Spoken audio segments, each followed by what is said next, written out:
আমিন মানে কি? আল্লাহ আপনি সামনের সপ্তাহে জিজ্ঞেস করলে কিন্তু বলতে হইল, প্রত্যেক সপ্তাহে জিজ্ঞেস করবো বা চুপ করে থাকবেন তা হবে। আমিন অর্থ কি? আল্লাহ আপনি কবুল করেন।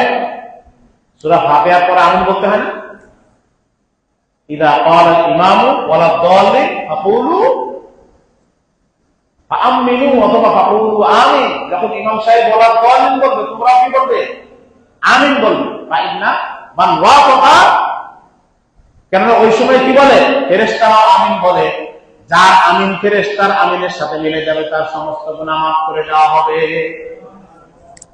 এই জন্য আপনারা আমাদের ইমাম আবু হানিফা রাহমাতুল্লাহ আলাইহির মতে আস্তে আমিন বলা উত্তম।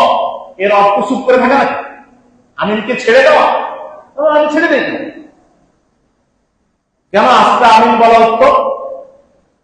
বুখারী শরীফের মধ্যে আছে, ইমাম বুখারী রাহমাতুল্লাহ আলাইহি তাবেঈ আতা এর বর্ণনা আছে, আল আমিন দুআ। আমিন হলো একটা দোয়া। আমিন কি? একটা দোয়া।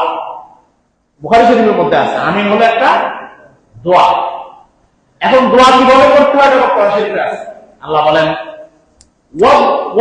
ওয়াদউ রাব্বাকুম তাদাররুআন ওয়া খুফিয়া, তোমরা দোয়া করো খুব ক্ষীণ স্বরে। ওয়াযকুর রাব্বাকা ফি নাফসিকা তাদাররুআন ওয়া খুফিয়াতান ওয়া দুনাল জাহরি মিনাল কওল, তোমরা নিজেরা পরস্পরে যেভাবে কথা বলো, যে আওয়াজে, এই আওয়াজের চাইতে ক্ষীণ আওয়াজে দোয়া করো, জিকির করো। দোয়া এবং জিকিরের আদব হলো আস্তে আস্তে। জিকির জোরে করার চাইতে আস্তে করা কি উত্তম। কোথায় আছে? কোরআনের রেফারেন্স দিতেছি না? কোরআনে আছে। কোরআনের আয়াত করে যখন রেফারেন্স দিলাম তখন তো এই কথা বলতে পারবে না যে কোরআন শরীফে আছে। আল্লাহ কোরআন শরীফে বলতেছেন উদউ রাব্বাকুম তাদাররুআ, তোমরা যখন দোয়া করবে খুব বিনয়ের সাথে দোয়া করবে, অখুফিয়া এবং গোপনে।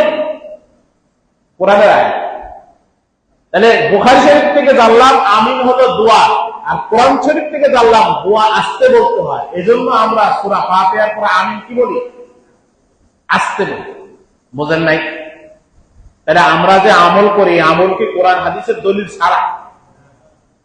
তাহলে কোন সংশয় ছাড়াই আমরা আমাদের দেশে যে সুন্নাহ চালু আছে ওই সুন্নাহর উপরে চলবো, কোনো ভয় নেই। কারণ উলামায়ে কেরাম গবেষণা করে আপনাদের কাছে যে মাসলা দিয়েছে জাহান্নামে যাওয়ার জন্য, নাকি নিজেরাও জান্নাতে যাইতে পারে, জাহান্নাম থেকে বাঁচতে পারে, উম্মতও জান্নাতে যেতে পারে, জাহান্নাম থেকে বাঁচতে পারে। কারণ এই উম্মতের দায় দায়িত্ব উলামায়ের উপরে।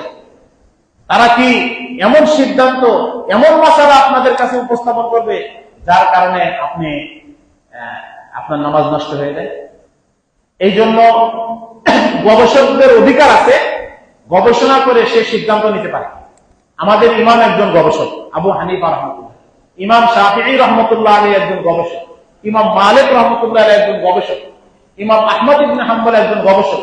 আর বুখারী শরীফের হাদিসের মধ্যে আছে গবেষক গবেষণা করার পরে যদি ভুল করে তাহলে 1 নেকি, সঠিক করলে 2 নেকি, উনারা ভুল করলেও নেকি পায়। বুখারী শরীফে আল মুজতাহিদু ইদা ইজতাহাদা ফাইন আখতা ফালাহু আজরু ওয়া ইন আসাবা ফালাহু আজরান। আমাদের কাজ কি? আমাদের কাজ হলো কোরআনের ওই আয়াত ফাসআলু আহলায যিকরি ইন কুনতুম লা তা'লামুন। তুমি তো গবেষক না, তুমি তো কোরআন শরীফের অর্থ কি বাইর করবা মাসালা তুমি তো পড়তেই পারো না ঠিক না, অর্থ বের করা তো পরের জিনিস। সুতরাং আমাদের ইমাম আবু হানিফা রাহমাতুল্লাহ আলাইহি আমি এই কথা বলার কথা বলছেন নামাজের মধ্যে, এবং এটা কোরআন এবং হাদিস মোতাবেক। বুখারী শরীফ এবং কোরআন শরীফ থেকে দলিল দেওয়া হলো। বুখারী শরীফ থেকে প্রমাণিত হলো আমিন দোয়া, আর কোরআন থেকে প্রমাণিত হলো যে দোয়া আস্তে করতে হয়। এই জন্য আমরা আমিনকে কি বলি? আস্তে বলি। কিন্তু কেউ আমিন ছাড়বেন না, ওয়ালা দাল্লিনের পরে কি বলতে হবে? এখন কেউ কেউ বলে যে রাসূল সাল্লাল্লাহু আলাইহি ওয়াসাল্লাম বলেছেন, রাসূল সাল্লাল্লাহু আলাইহি ওয়াসাল্লাম কিছু আমল শুরুর জামানায় করেছে, সেটা উম্মতকে শিক্ষা দেওয়া হবে। এবং যতগুলো হাদিস আছে সব হাদিসের মধ্যে আছে যে আমিন যখন রাসূল বলেছেন আশেপাশের 2-3 জনের শুনছে, এই যে 10-12 জনের শুনছে। এর দ্বারা বুঝলে আমি যদি আমার আমিনও তো সবাই শোনেন, আপনারা আশেপাশে যারা শুনতে পান না মাঝে মাঝে, এর অর্থ কি আমি জোরে পেয়েছি? যাই হোক, ওই মাসালা যাব না। আল্লাহ রসুল সাল্লাল্লাহু আলাইহি ওয়াসাল্লাম বলেন আমিন। আমিন মানে আল্লাহ কবুল করেন। আচ্ছা, একটা উত্তর দেন, জিবরাইল বদদুয়া করতেছে আর আল্লাহ রসুল কি করতেছে?